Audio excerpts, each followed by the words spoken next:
Good evening mga kamuha. For today's video, magluluto po tayo ng crispy na liig ng manok na trending ngayon na pati buto pwedeng kainin. Ngayon, lalagay lang natin sa pressure cooker, lagyan ng laurel, asin, tsaka durog na paminta. Pressure cook lang po natin siya ng 1.5 oras sa mahinang apoy. Ayan na po siya, gagawa na lang tayo ng breading mix.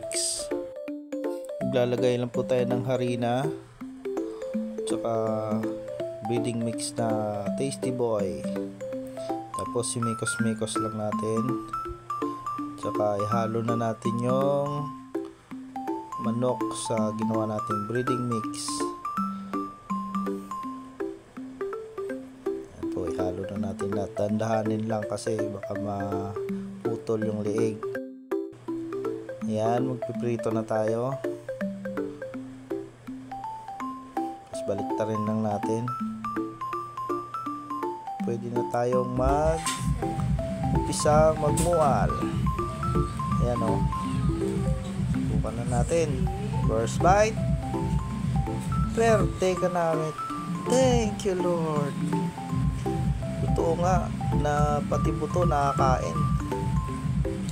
Kung nakaabot kayo sa parte ng video na to mga kamual, thank you for watching.